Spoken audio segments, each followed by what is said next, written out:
advancing pro-life, pro-personhood. Today on The Simple Truth, we consecrate everything to the Sacred Heart of Jesus through the Immaculate Heart of Mary and the pure, strong, chaste heart of St. Joseph. I'm your host, Jim Havens, and our guest today is Pam Stenzel, founder of Enlightened Communications, enlightencom.com. Pam, welcome back to The Simple Truth. How are you today? I am well. Thanks, Jim. It's always good to be with you. Yeah, great blessing to have you with us today. And before we begin, I want to remind everybody iCatholic Mobile is the only Catholic mobile phone company in the U.S. today. When you subscribe to iCatholic Mobile, you do help to fund the Station of the Cross. You can check out iCatholic Mobile at iCatholicMobile.com. All right, Pam. So we are, I guess, a couple weeks removed now from actually just, like 10 days, 9 days removed from the National Men's March to abolish abortion and rally for personhood in Washington, D.C. And you were there. You were with us all the way, as you have been for many of our events. Thanks be to God. And gave a powerful speech at the rally. We appreciate that. And I guess that's a good place for us to begin today. We're still waiting on some of the footage to get released. We've got our videographer, John Paul Gutschke, on the case. So we know we're going to get some great stuff from him when he's done. But haven't been able to release any video yet or anything like that. So haven't really talked too much about it other than the Friday with Father show on Friday, but let's start there. What was your main takeaway from DC? Yeah, it was a little nerve-wracking, Jim, to be honest. I did a lot of praying leading up to that morning, and because of the experience that we had in DC a year and a half, I guess it would have been prior, and how we weren't even able to say anything, to speak out. We were so overwhelmed by the counter protesters. Actually, it was very demonic that year, as I'm recalling. And so when I got up in the morning to get ready for the march, I went down to the breakfast and was just surrounded by Rainbow Coalition. And everywhere I looked, and I thought, oh no, this is going to be difficult. And it was literally pretty amazing because there was absolutely no protest, nothing during the time that we were outside of the killing center.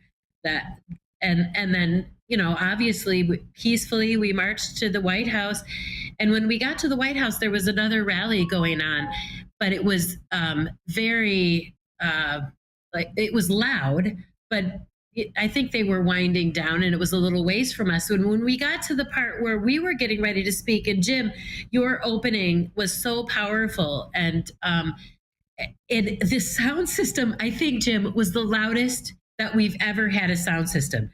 And everyone could hear every single word. And not only everyone that was there marching with us, but because we were kind of in that park in front of the White House, there were so many just people walking past, obviously visiting, wanting to get pictures of the White House.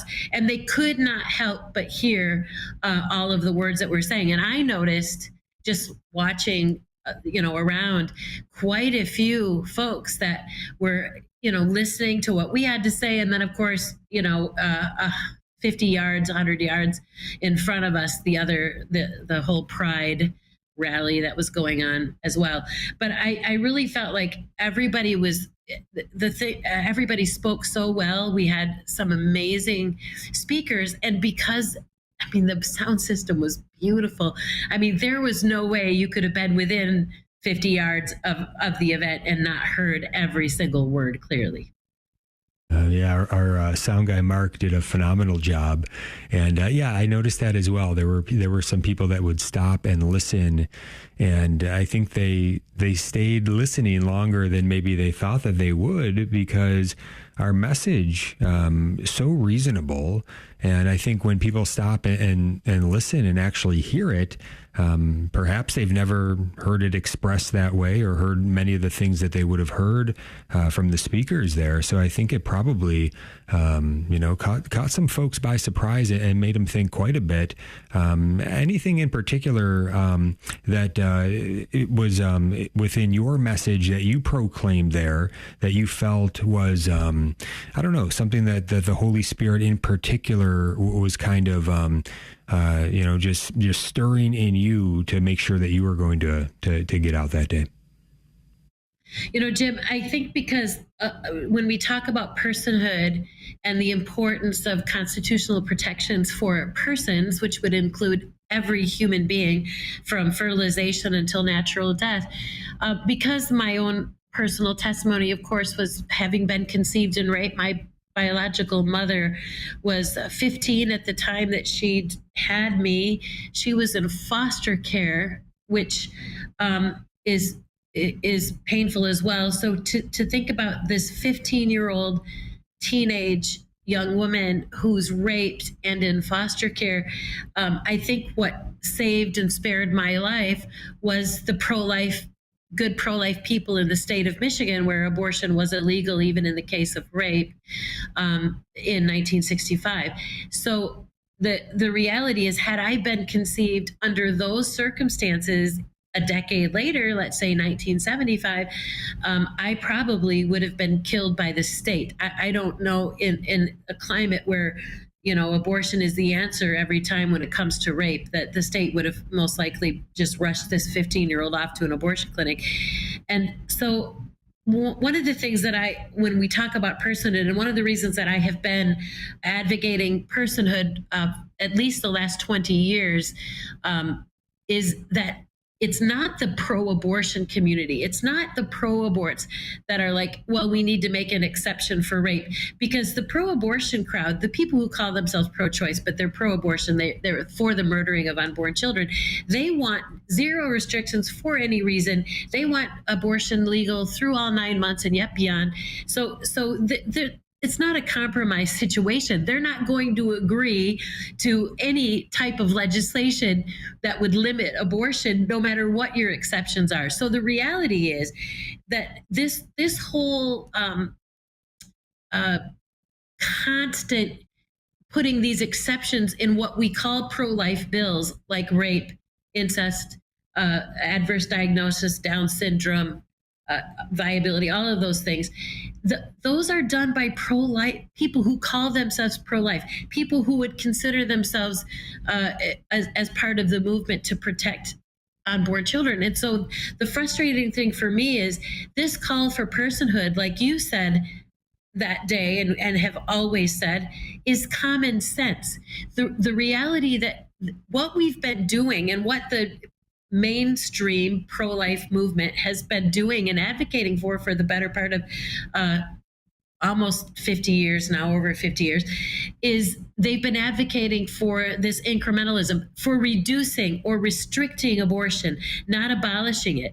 And the only way we're going to see abortion end, the only way we're going to see abolition is when we declare that a human being is a human person from conception, from fertilization till natural death, and deserving of all of the rights under the Constitution and the 14th Amendment that every person should be given. And so I think it's one of these things where we've always, Jim, you know this, and I've known it since I was part of Personhood Alliance nationally, as well as Personhood Florida, is that we're kind of looked at as the fringe, like the pro-life movement looks at us like we're some kind of, I don't know, strange beings over here, and that they're the more popular.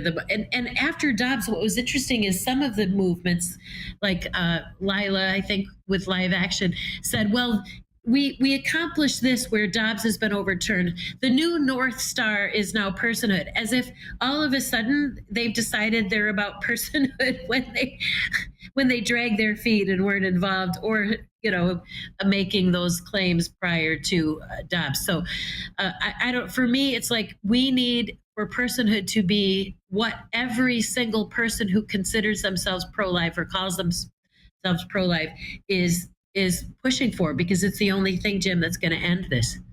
Absolutely. Yeah, I couldn't agree more that to be pro-life ought to mean that you are pro-personhood. There shouldn't be any daylight in between there. And yeah, that was a hopeful moment when Lila Rose and Live Action, and they got some other pro-lifers on board, pro-life leaders on board for that. They had a big press conference. I think it was out in front of the Lincoln Memorial a few years back after Dobbs, and they said abortion is unconstitutional, and they were proclaiming personhood for the preborn. It was great. But sadly, since then, they've not pushed it. We haven't heard them say anything about it again, pretty much after that moment. So that's a problem, and we need to change hearts and minds, pro-life hearts and minds, to become not merely pro-life, but to understand that to be pro-life is to be pro-personhood, which simply means that you agree that human life begins. It's a scientific fact that it begins at conception, fertilization. So you believe the scientific fact that is, and then you believe the very simple truth that every human being is a human person. There's no such thing as a human person that is not or there's no such thing as a human being who is not a human person. And this is a trick that is done, as we saw in the time of slavery, that you can say, well, you may be a human being, okay, but you're not a human person because we say so based on this sort of characteristic that you have. Back then, it was because you were black, because you were enslaved into slavery, that these are ridiculous things to say that you're not a human person. You have less value as a human being than another human being, and to try to strip them of their humanity in some way, saying they're not a person, so therefore we can enslave you if we want, and in the case of the preborn, we can kill you if we want. So look, to be pro-life is to be against all of that, and to say that the child in the womb, we all begin at conception, fertilization, and that's when our rights begin. Our right not to be murdered begins there. So this is a no-brainer. If you're pro-life, you ought to be pro-personhood. We're going to be right back with much more. Stay tuned.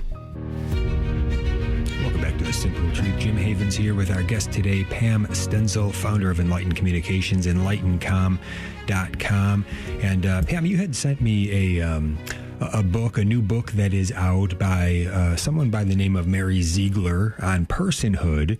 And we actually, this has been on my radar. I've been listening to interviews with the author. Haven't read the book myself yet, but the interviews are quite telling. They're always with liberal outlets. And even though the author, I think, may try to take a stance of saying that she's neutral in all of this, I think it's very clear that she's looking at things through a pro-abortion lens.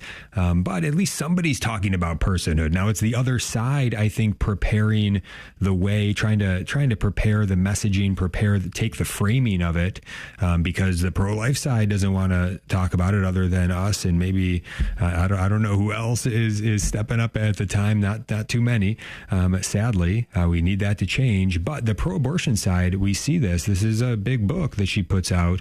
She's getting a lot of big interviews, and they're talking about it, and that's a good thing in the sense that at least somebody's talking about it. And when she does these interviews, it's very interesting because when she talks about personhood and tries to define it and talk about it, and then tries to throw a wet blanket on top of it, the reason there is a certain reasonableness that sort of breaks through, but then she quickly tries to dismiss it and get the interviewer to dismiss it as well very quickly. Well, we know this can't be the way that we're going to go. And why? Because even there's a rift within the pro-life side about how this would affect IVF, how this would affect even contraception to some degree, in the sense of the abortifacient nature of a lot of contraception. That would not be okay if children were declared with a right to life as persons from conception, fertilization. Then killing them with an abortifacient would not be all right. And IVF would not be all right, because again, you're killing embryos, human beings at an early stage of development. And they also bring up the fact that even if the other side is able to get this through the Supreme Court at some point, they're not going to be able to enforce it. Nobody even agrees on how you would enforce it, whether you would even have any sort of punishment for anybody. And this is what we're seeing in Florida right now. So, I mean, they get the 6-week abortion limit on the books, the Heartbeat Act that bans some abortions. And at the same time, though, they are having a very difficult time enforcing it because they make the enforcement mechanism the abortionist, basically relying on the abortionist to tell the truth. So she does bring up some good points. I think these are the reasons that a lot of the pro-life leaders are dragging their feet. They don't have good answers for these things, sadly, or they're on the side of they want to keep IVF. They want to keep abortifacients. They don't want to fight that fight. They don't want to have any sort of penalties. They don't want to enforce personhood. Whereas we look at all of this and say, yeah, we got to get rid of IVF. Yeah, we've got to outlaw it. Yeah, we've got to outlaw abortifacients. Yeah, we've got to have penalties. We've got to have punishments after it's illegal. When somebody breaks the law, there needs to be enforcement of that. Again, this doesn't seem complicated. There are nuances to all of this to get into, but what are your thoughts on it as you look at the landscape? Are these kind of the main reasons why the pro-life leaders aren't pushing for personhood, or might there be other reasons that you see as well? No, I 100% agree, and I think that, like you said, your assessment of this author and her worldview are exactly correct. But I think that's why we have to look at what they're saying, because a lot of times they're the ones who actually speak the truth in a way that now it makes sense to our side. You know what I'm saying? And we've even had that with comedians who say, "Hey, you people." You don't understand what these people are doing outside on the sidewalk and rescuing and these things, or you think it's crazy, but they actually believe there are people being murdered. There are actual babies, real babies being murdered in that facility. And that was from a comedian who is totally pro-choice. And I'm like, that's exactly right. That's what we believe. And so, Jim, and you brought up some really important points. And I think the first thing I want to say about that whole concept is, even back in the days of Lincoln and slavery and the fact that, as you brought up before the break, that Black men or Black women were considered a fifth of a person, not a full person, something other than that deserved lesser rights than others because of the color of their skin. When they were recognized in the Constitution as fully human, that didn't automatically fix every ramification, every law, the fight for their rights and how that would flesh out. And I think sometimes, as some of the pro-life movement, which frustrates me, is they're like, we can't pass personhood because they're looking at all of these problems that you said, IVF and criminalization and all of these things that and I'm like, no, hold on. We do what's right by the law, Jim. We make the decision that is true. And what's true is that these are human persons from the moment of conception, fertilization until natural death. And once we declare that and acknowledge that, then we can fight all these other battles and we can flesh all of this out. But you don't not do what's right because of some perceived battle. As to the IVF, it's really sad because we heard some on the Republican side, I'm going to put it more that way than necessarily pro-life, but would call themselves pro-life. Certainly the mainstream pro-life type organizations would have acknowledged and called these particular politicians pro-life. The minute that IVF was threatened, they came full force in favor of IVF and did not even question that, what, are there some restrictions to IVF that you would go along with, that you believe should be there? Should we be allowed to experiment? Should we be allowed to sell these embryos that aren't being used?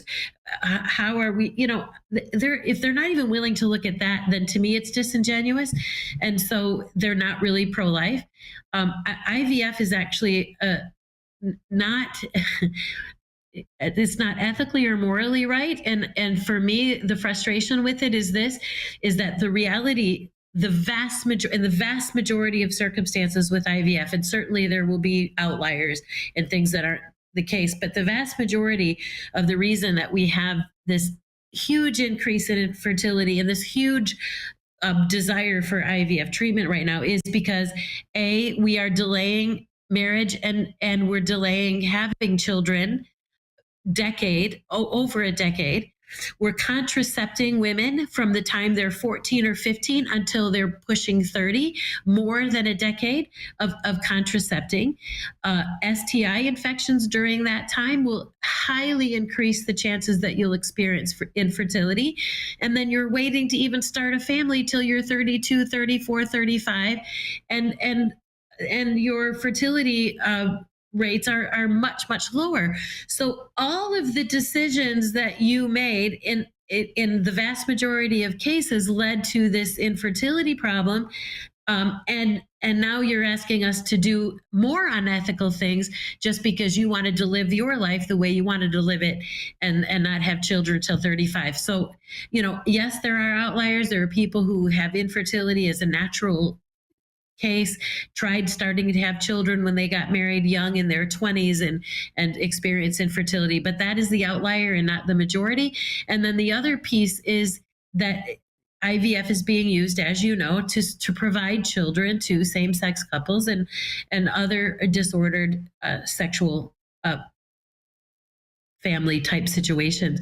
And so there's a myriad of problems with IVF beyond the fact that we're creating children only to destroy the vast majority of them. So I think we have to be able to morally think about it and not just knee-jerk things when it comes to that. And the other thing, Jim, that I think we really have to talk about, and it's really been on my heart, the reality is that almost all abortions, 60%, the vast majority of abortions now are done via chemical abortion, via the pill. There's no regulation. They're being mailed to women without an ultrasound. Women are taking these dangerous drugs at up to 25 to sometimes 30 weeks of gestation. They're delivering live babies and either drowning them in bathtubs or sinks or pails because they took these drugs that they got in the mail.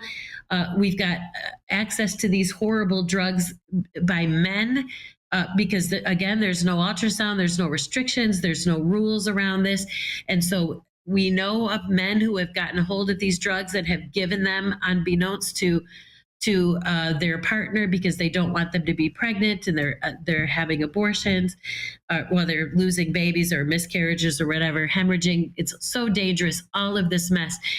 Here's the reality.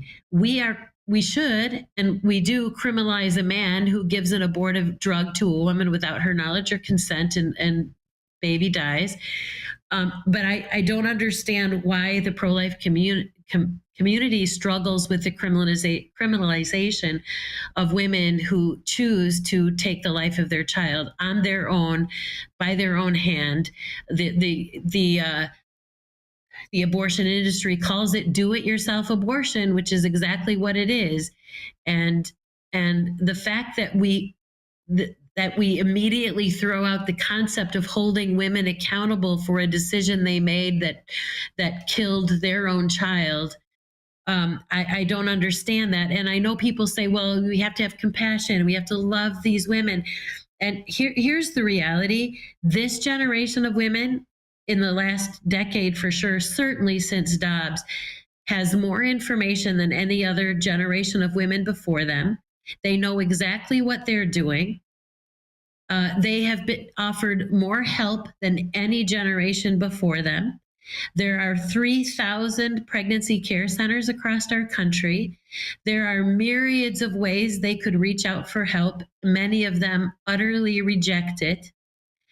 And they make a decision to pay for and have sent to them these very dangerous drugs with limited interaction with physicians. And they're the ones who are seeing their child, whether it's in the toilet, whether it's in the bottom of their shower, whether it's in the pads they're wearing in their bed sheets. And they're actually picking these children up and choosing to flush them down the toilet or whatever else they do. And I do not know how we get away from holding them accountable for the decision they made. And I don't understand I mean, there was every offer available to them for help in another way, and we even have abortion pill reversal, where if she takes that drug and regrets it, there is a chance that baby's life could be saved. And abortion pill reversal. I think we just had our 7,000th baby born and saved as a result of abortion pill reversal in the United States just recently. So they have all of this support and help available to them, and yet they still choose to take the life of their own child. And I'm wondering, at what point do we hold women accountable? It's just a question I think we have to ask. Absolutely. Yeah, no, thank you for all of that. And yeah, this is definitely something that we need to talk about. And again, I think it's quite simple once you get into it. That's why it's important to have these discussions, because the pro-life leadership, the Republican leadership, all these people who say they're pro-life and then won't take a pro-personhood stand and won't even talk about these things because they're afraid of them, they just start hiding out in the darkness in fear. Bring it to the light. Let's have open debate about this. Let's talk about this. And by the way, no one is calling for an ex post facto law that is saying that it would be retroactive in any way. No, this is saying let's make it illegal. And then once it's illegal, if somebody breaks the law, there are punishments for breaking the law. If someone kills an innocent human being, there's a punishment for that when it's illegal, and it ought to be illegal. We'll be right back. Stay tuned. Welcome back to The Simple Truth. Jim Havens here with Pam Stenzel, our guest today, founder of Enlightened Communications, enlightencom.com. And I guess I want to posit this to begin this segment, and that is that we ought to stand on a very clear principle. And that principle is no killing innocent human beings. Why isn't that something that everybody can unite and agree on? We don't kill innocent human beings. That's not something that we ought to do as a society. So, yes, that would outlaw abortion. Well, that's what abortion is. It's the direct intentional killing of an innocent human being, a baby living and growing in the womb of its mother, being killed. This is not okay. So either somebody holds the principle and believes that abortion ought to be illegal, or they don't hold that principle.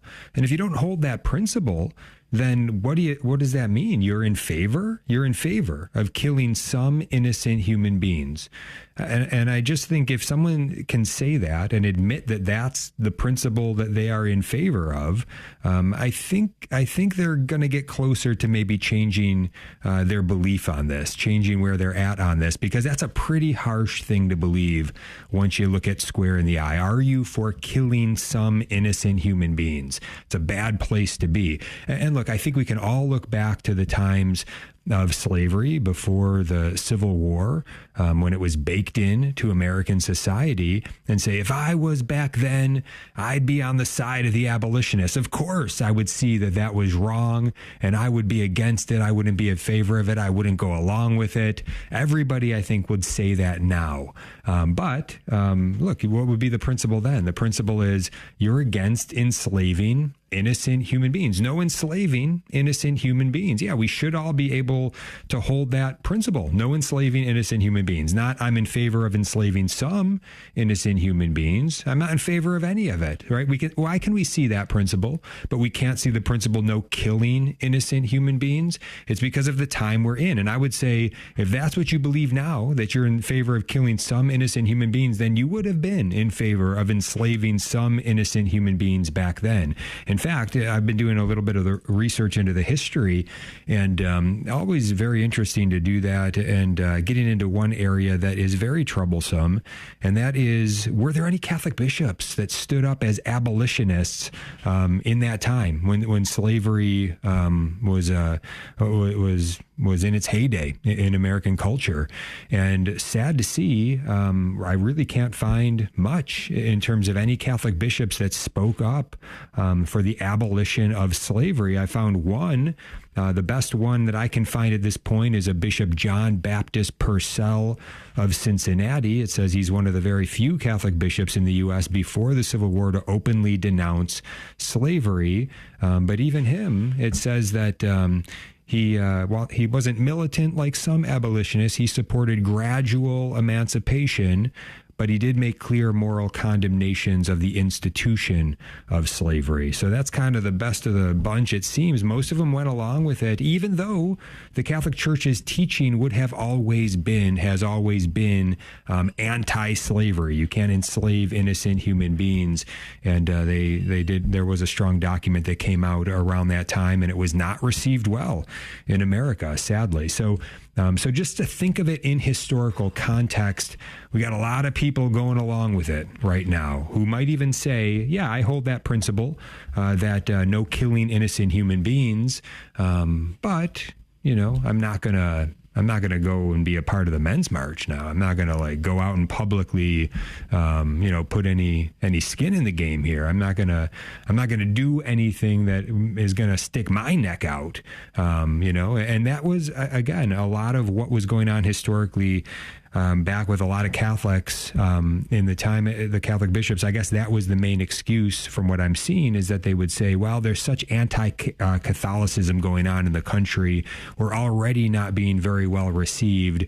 If we kind of, oppose this or take any sort of a stand on this, first of all, we don't want to play politics, right? They were using that excuse even back then, but also, we don't want people to turn against us even more. So we better just lay low.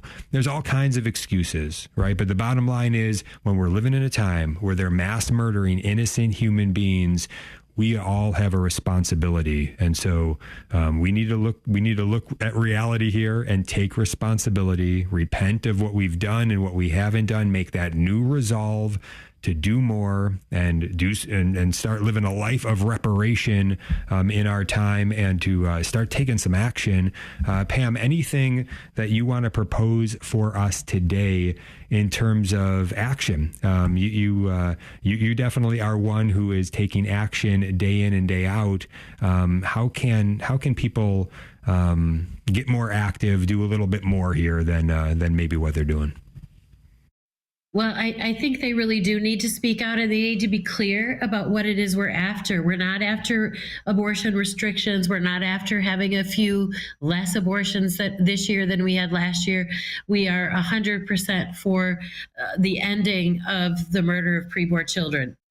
Done. We want personhood, and we want this to end, the killing to end. I think the struggle is, Jim, that unless you're deeply involved like you are and I am, and maybe some of your listeners have been, the average person that sits in our pews and would consider themselves pro-life, they're easily swayed by what our side, and I put big quotations on it, is doing.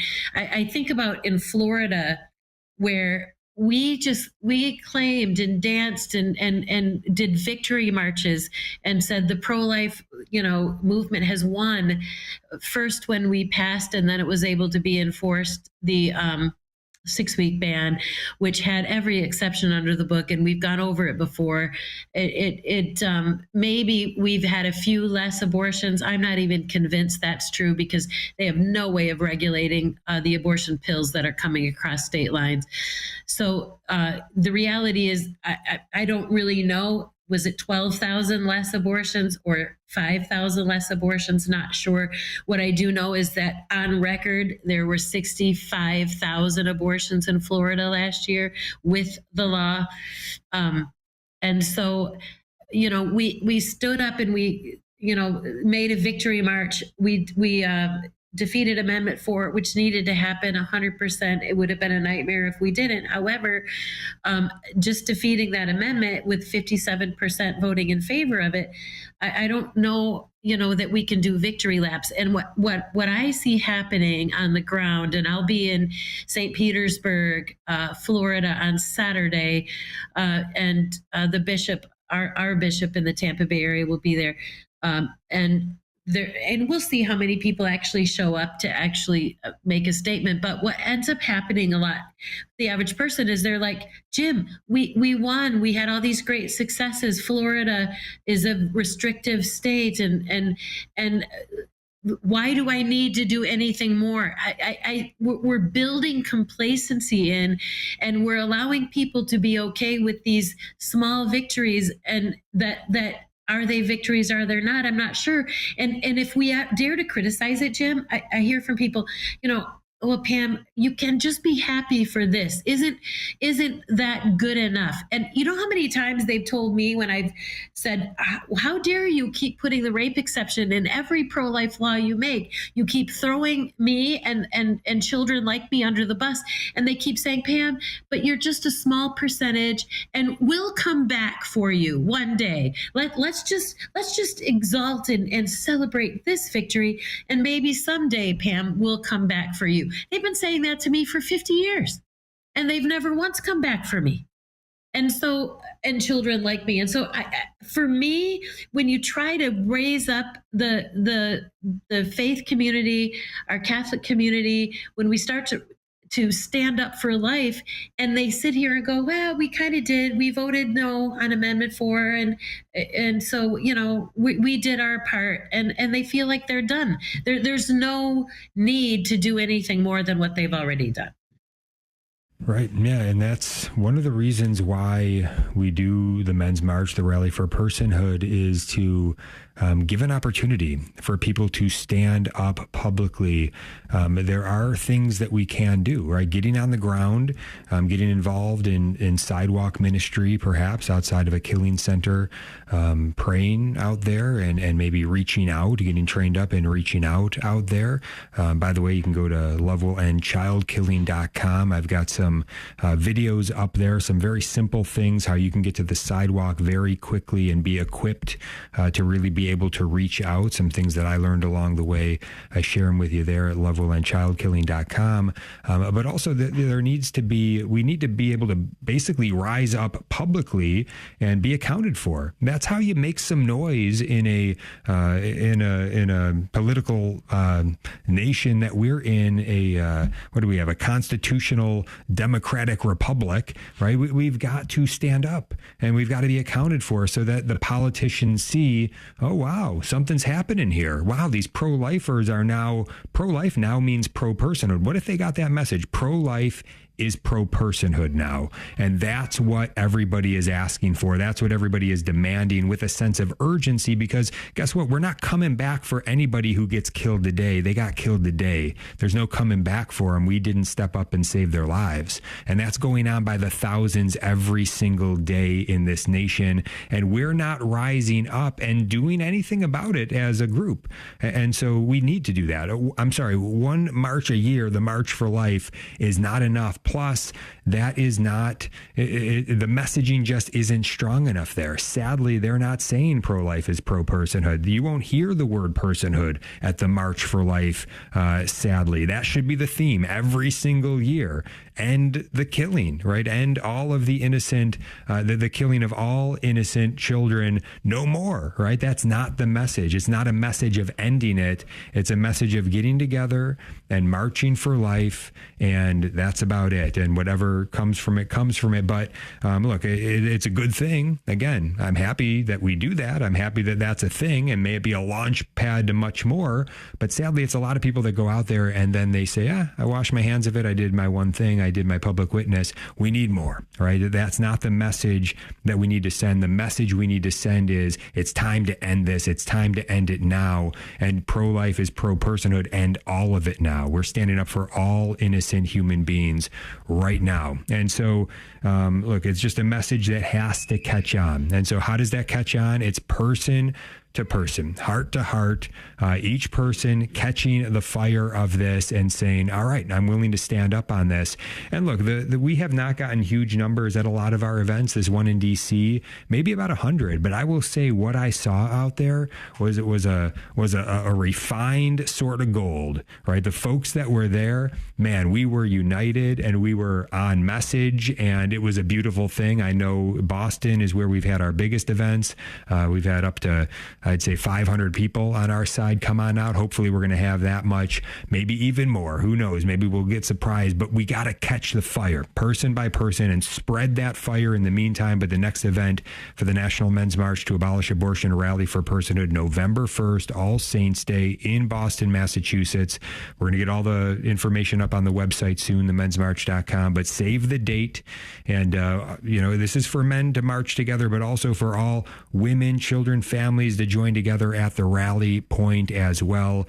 So mark your calendar. If you can get there, get there. But Pam, look at what we just had over the weekend, these No Kings rallies that pop up. And sometimes we'll have things about immigration that pop up, and they get millions of people out there into major cities across the country. We do not have that infrastructure built. We don't have the ability to do that at this point. The big money pro-life donors, why don't we have the ability to do that at this point? Why has that not been built? Why are we not doing that? We'll proclaim it all day long, but somebody's got to have the money and set up the infrastructure to be able to do that. Is this not an important enough thing to take a big stand on? So that troubles me. But last word before we end this segment, Pam, what are your thoughts? They emptied the nursing homes for the No Kings rally, so I don't know what that was about. But I hope when you come back, I hope you'll come back and talk about Boston. It was a success. It's making a difference, and I think they need to hear that. Sure. All right. We'll get into it. And let's put the phone number out there. If you have something you want to call in with on today, any comments here, any questions, anything you want to bring up and bring forward, 1-877-511-5483. That's 1-877-511-5483. But yeah, the irony of all of this is people say, pro-choice, and guess what? That's really what this does come down to in a very ironic twist. It's our choice. Who's going to stand up? Who chooses to stand up and end this? We'll be right back. Welcome back to The Simple Truth. Jim Havens here with Pam Stenzel, founder of Enlightened Communications, enlightencom.com. And Pam, I do want to ask you about your speaking. Again, folks can connect with you there at enlightencom.com. And then, we'll get to Boston and talk about some of the great fruits there. But on your speaking, you've probably spoken to millions of young people at this point. Can you educate us on what do you think is the number one lie that young people believe about abortion? I think for a long time, they just believed it was the easy way out when they got themselves in trouble. And I've said for years, because, or that pregnancy is a disease or the worst thing that could happen to them. I ran pregnancy centers in Minnesota, and then now in Florida, I've worked with them. And girls would come in all afraid to be pregnant. So, we do the pregnancy test, and maybe it comes back negative and she's not pregnant and she's ready to bolt out my door. And I had to be like, wait a minute, have you been tested for syphilis, gonorrhea, herpes, chlamydia, trichomonas, phlebotomy, arthritis, hepatitis B, hepatitis C? Have you been tested for these? And she would look at me like, what?